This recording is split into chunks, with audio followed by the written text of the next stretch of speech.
Please subscribe to this channel for more videos related to Catholic Christian teaching.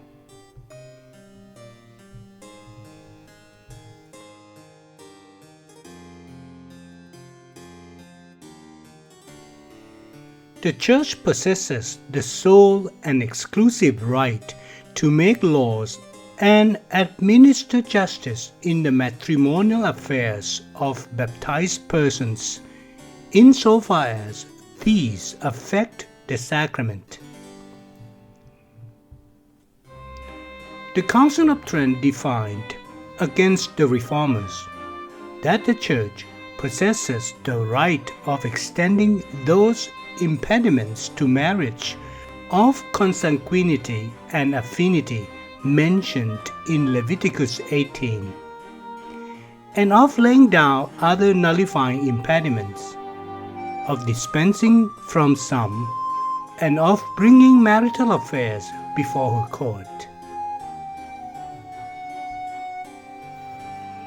Pope Pius VI rejected as heretical the assertion of the Synod of Pistoia that the Church could not of her own power set up nullifying impediments or dispense from them, but only by virtue of the right transferred to her by the power of the state.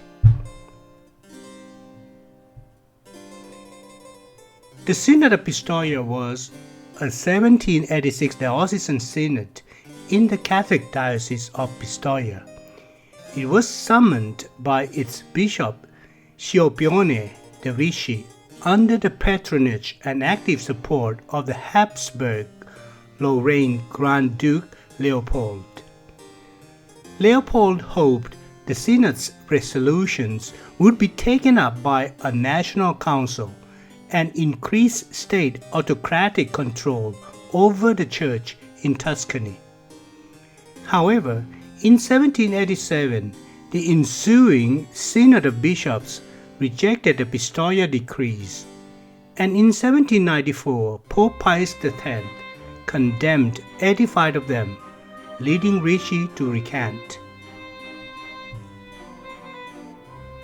On Canon 12 of the Council of Trent, Pius VI gave the authentic declaration that all marital matters of baptized persons are subject to the jurisdiction of the Church exclusively, because Christian marriage is one of the 7 sacraments of the New Covenant, the administration of which belongs to the Church exclusively.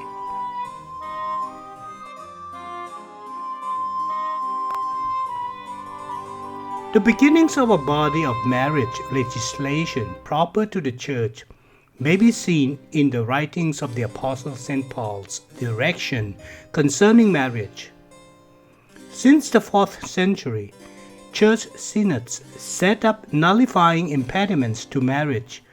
For example, the synods of Elvira, of Neo-Caesarea, and in Trujillo.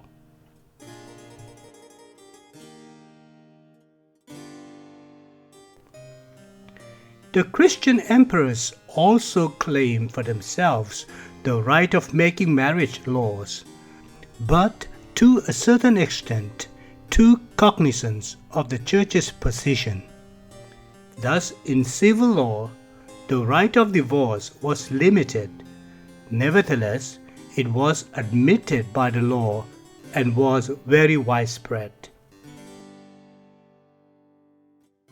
In the Middle Ages, the exclusive authority of the Church in the making of marriage laws for Christians and her exclusive jurisdiction in regard to the dissolution of the bond gradually gained the upper hand in the unwavering struggle against unchristian conceptions. The development of the complete Christian marriage discipline reached its perfection in Gratian's decretals.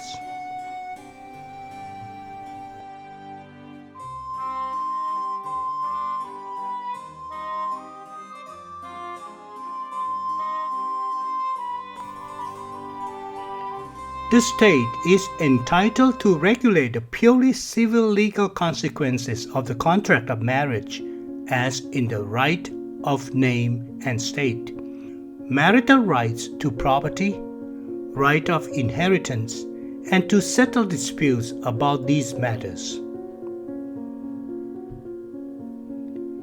To the extent that the state's legislation and administration of justice invades the jurisdiction of the Church cannot recognize their validity.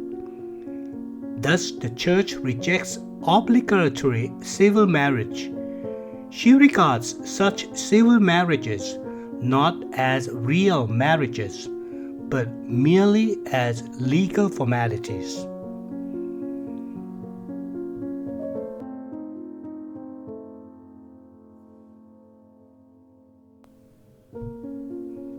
Please go to YouTube Retirementality channel, playlist, Sacraments, for the complete series of these materials.